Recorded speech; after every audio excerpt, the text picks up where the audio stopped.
Assalamualaikum warahmatullahi wabarakatuh. Perkenalkan, nama saya Hanung Ganawan, NIM 2008727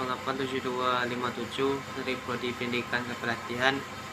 Baiklah, kali ini saya akan menjelaskan bisnis model kanvas. Dalam menjalankan sebuah bisnis, pastinya memiliki sebuah strategi manajemen maupun sistem yang dapat mempermudah orang-orang di dalamnya untuk bekerja secara maksimal, efektif, dan dapat mencapai goal yang dimiliki perusahaan. Dapat menerapkan bisnis model kanvas yang merupakan salah satu dari sekian model bisnis yang berkembang di dunia yang dapat digunakan. Model bisnis ini terbukti efektif dan sering diterapkan oleh berbagai pebisnis tanpa terbatas sektor usaha. Bisnis model kanvas merupakan sebuah alat strategi manajemen yang digunakan untuk menerjemahkan konsep konsumen, infrastruktur maupun keuangan perusahaan dalam bentuk elemen-elemen visual.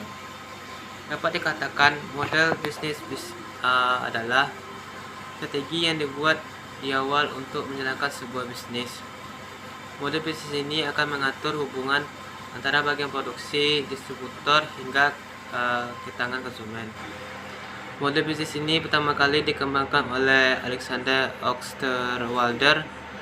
Bisnis model kanvas ini terdiri dari 9 elemen yang dapat menunjang berjalan sebuah bisnis. 9 bisnis model kanvas.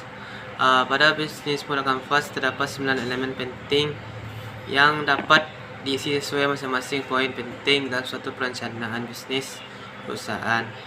9 panduan ini sangat penting untuk mengarahkan dalam menentukan bagaimana sistem kerja perusahaan, sekaligus memeriksa apakah aktivitas perusahaan sudah sesuai atau belum. Yang pertama yaitu value proposition. Value proposition adalah sebuah nilai yang diposisikan perusahaan untuk calon customer. Dapat dikatakan bahwa value proposition ini adalah nilai jual produk atau jasa sehingga konsumen memilih perusahaan daripada kompetitor. Hal ini menjadi kesempatan untuk menyebutkan kekuatan dan keunggulan yang membedakan bisnis dengan kompetitor, sehingga konsumen memilih perusahaan daripada kompetitor. Kedua yaitu customer segment. Menentukan customer segment yang bisa menjadi target bisnis sangatlah penting. Dari customer tersebut nantinya suatu perusahaan akan mendapatkan income. Dapat menentukan segmentasi customer dengan melihat value proposition produk atau jasa yang akan ditawarkan. Itulah kenapa value proposition saling berkaitan erat dengan customer segment. Yang ketiga yaitu customer relationship. Customer relationship adalah elemen yang dimana perusahaan menjalin ikatan dengan pelanggannya. Agar customer tidak berpaling ke kompetitor, maka menjalin hubungan yang baik dengan konsumen sangat penting. Cara yang paling mudah untuk menjangkau konsumen dan ini adalah dengan berinteraksi lewat channel yang sering didatangi oleh target konsumen. Dapat berkomunikasi sesuai dengan bahasa mereka dan memberikan konten-konten yang sesuai dengan ketertarikan mereka. 4. Channel. Selanjutnya harus menentukan channel atau saluran yang akan digunakan dalam memasarkan jasa atau produk kepada konsumer. Pemilihan channel ini adalah salah satu elemen yang paling menentukan keberhasilan sebuah bisnis. Melalui penggunaan channel yang tepat, baru bisa menyampaikan value proposition kepada customer segment. Dan selanjutnya itu creativity. Creativity merupakan aktivitas bisnis yang dijalankan sehari-hari agar menghasilkan produk atau jasa serta bertahan di tengah kompetisi. Kegiatan utama dalam elemen ini adalah untuk menghasilkan proposisi nilai. Selain itu, pada elemen ini juga menunjukkan kegiatan utama yang harus diberi perhatian lebih oleh perusahaan. Dan selanjutnya yaitu key resource. Key resource merupakan sebuah elemen dalam bisnis model kanvas yang terdiri dari daftar sumber daya yang sebagian direncanakan oleh perusahaan. Ini sumber daya di sini mulai dari pengelolaan bahan baku, penataan sumber daya manusia, dan penataan proses operasional. Sumber daya ini harus diperhatikan karena hal inilah yang berdampak pada jangka panjang pada bisnis. Selanjutnya yaitu key partner. Key partner merupakan elemen yang digunakan untuk pengorganisasian aliran dari produk atau layanan lainnya.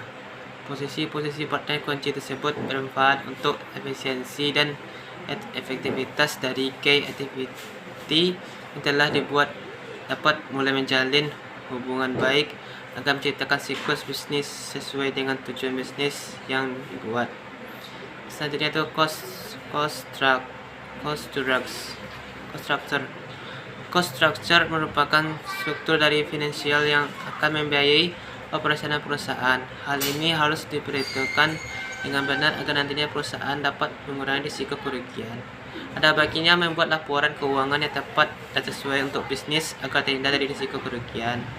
Dan selanjutnya yaitu revenue stream. Selain menghindari kerugian, penting juga bagi perusahaan untuk menentukan bagaimana mereka akan mendapatkan profit atau keuntungan. Revenue stream merupakan sumber pendapatan perusahaan dari berbagai sumber, seperti hasil penjualan, dividen, dan sebagainya. Jadi harus bisa mengelola dan memastikan bahwa tidak ada bahan baku produk ataupun kinerja yang tidak dimanfaatkan secara maksimal. Dengan menggunakan bisnis model kanvas ini, sebuah perusahaan atau organisasi bisnis dan para pengusaha pemula akan dengan sangat mudah memetakan dan melakukan analisa terhadap warna bisnisnya, mulai dari value perusahaan, segmen pelanggan, hingga struktur finansial. Dalam praktiknya, bisnis model kanvas ini digunakan ketika akan membangun bisnis atau sebuah bisnis sedang berada di fase awal perjalanannya, sehingga nantinya dengan bisnis model kanvas ini para pembisnis lainnya bisa memvalidasi apakah satu ide bisnis itu potensial atau tidak. Baiklah, itu bisa saya sampaikan. Saya akhiri. Wassalamualaikum warahmatullahi wabarakatuh.